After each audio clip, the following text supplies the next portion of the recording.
Hi, Stuart. Yes. Can you talk about the can you talk about physical illness in Kundalini? Uh, well, that, I mean, there are many kinds of physical illnesses. There are many kinds of, and many reasons why all of these illnesses manifest. I mean, can you be more specific? I guess I know that Kundalini has healing power, and so I'm wondering, like in the example of COVID, for example, if that could be used to heal oneself. I haven't done anything like that with COVID. I'm sure it can be. I'm sure if somebody does this meditation in great depth, they will build a system inside themselves that will be strong enough to fight off any severe effects that COVID would have on them.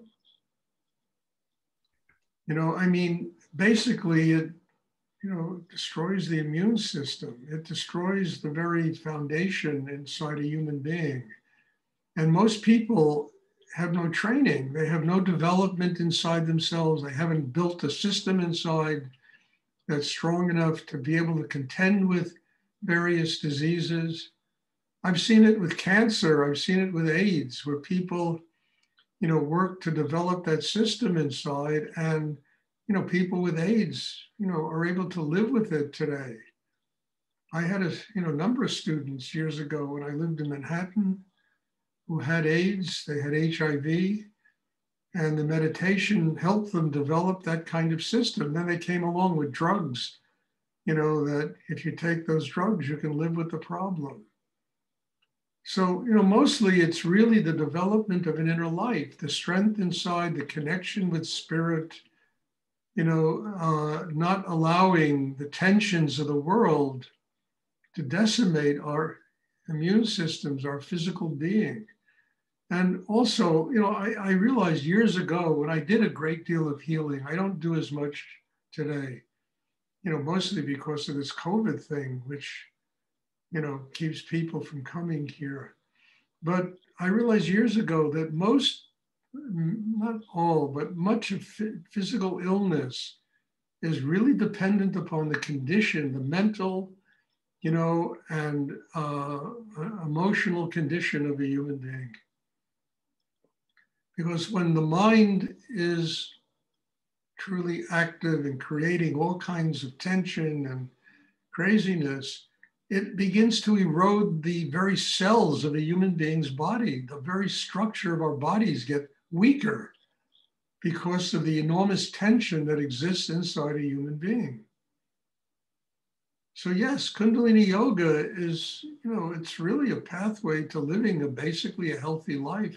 I mean, nobody lives forever, but it certainly can give you the strength inside and the system inside that if you do get disease, you can, deal with it, and you can heal yourself from it because the system inside is very strong.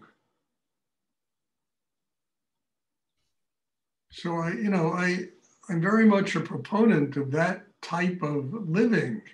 I have always been, even before I met my spiritual teacher, that a human being has to master the tension in himself. They have to master the neurosis, the anxiety, the fear, the insecurity, the guilt, et cetera, et cetera, et cetera. Because all of that chaos, it really begins to take apart the physical body.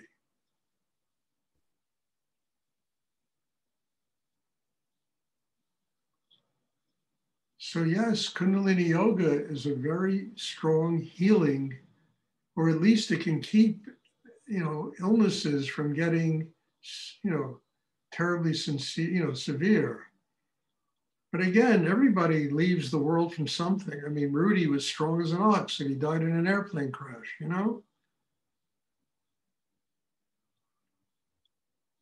So I mean, Ramakrishna, he had cancer, died when he was 50 years old. And all his disciples were, lamenting. And he said, "Why are you crying? It's my way of leaving the world." That's nobility of soul. "Why are you crying?" He told all his disciples, "It's my way of leaving the world. This is how God wants to take me." That's healing. That's real healing. Because that's based on the principles of love, of total surrender to higher energy, to God, to a spiritual life.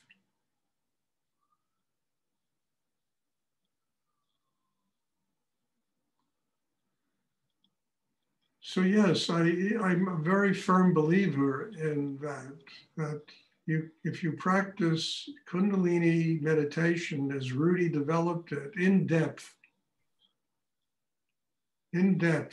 and you really make a commitment to doing it, it will build a system inside that is very strong. And even myself, I've been doing this for God knows how long, and I still get aches and pains and things that are, that I have to deal with. But I don't make a big drama out of them. Okay, that's life. There's always going to be aches and pains and things you have to deal with.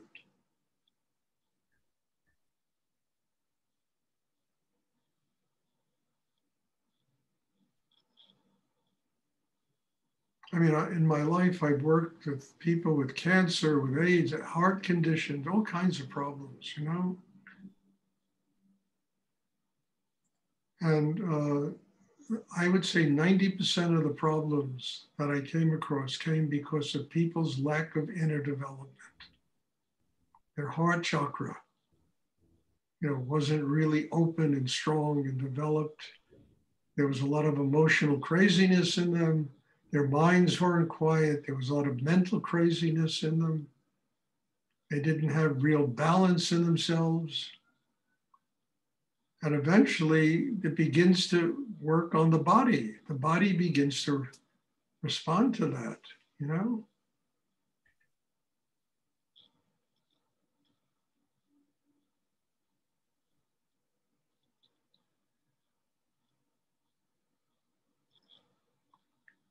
I think in the book I wrote called Leah, Story of Meditation and Healing, I talk a lot about this. I don't know if you've ever read that book, but if you haven't, I would suggest getting it and reading it, and because there's a lot of this kind of discussion in there about source of illness and, how chakras work to bring the body into balance.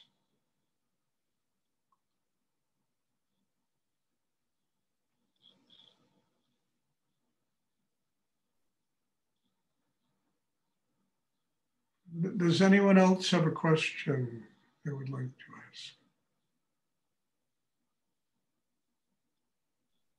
Stuart?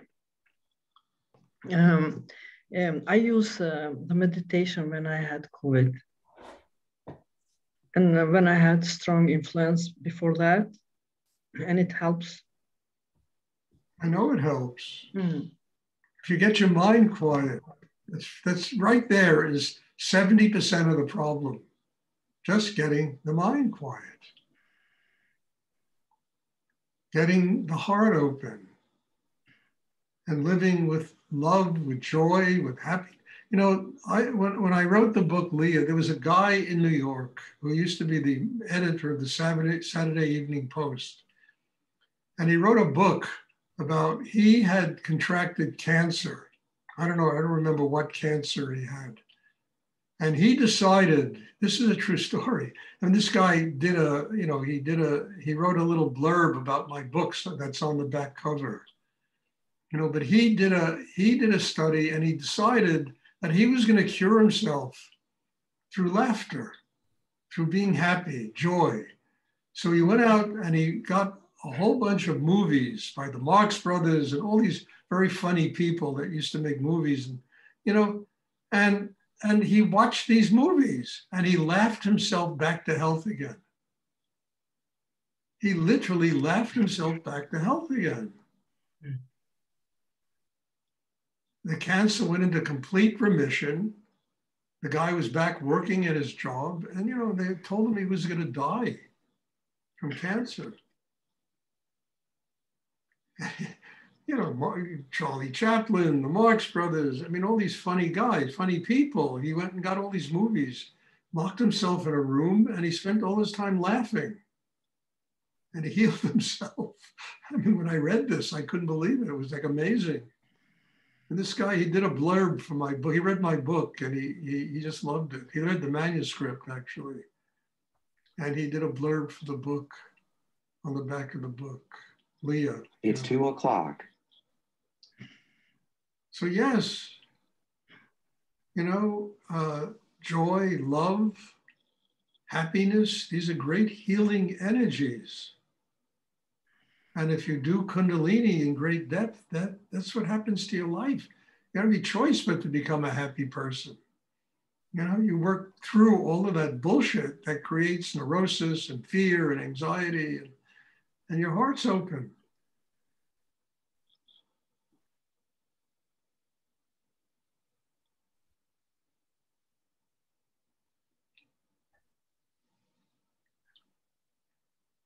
Does anyone else have a question?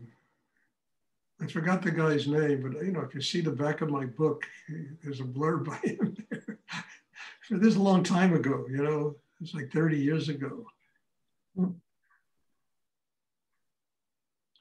Does anyone else have a question I would like to ask?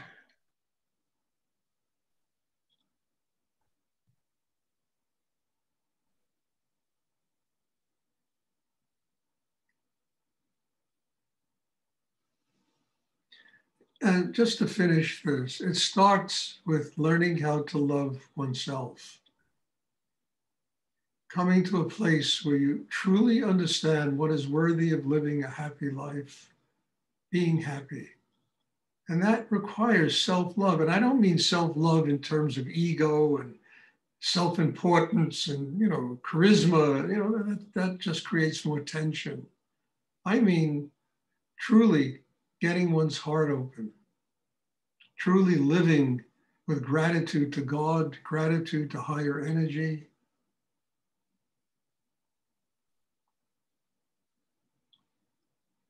This is one of the great healing principles, just simply self-love. Stop beating yourself up. Please, everyone, try and keep from moving, because if everybody's moving, it disrupts the whole energy. So I think that is ground zero in all of this, learning to like and love oneself, learning to come to a place inside where one is worthy of having a wonderful life, joyous life, life full of happiness. It's the first step in real healing.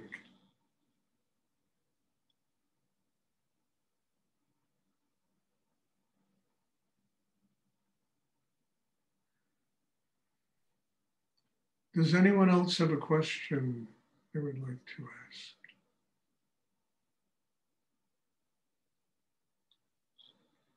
Like this, learning to appreciate the miracles that God manifests in one's life.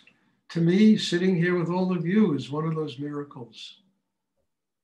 It really demands that I go very deep inside. I get less complicated and less involved with me and more open to higher energy, more open to service in the world, love. All the things I always wanted when I was younger. And, this is how they come. Just having gratitude for what God manifests in one's life.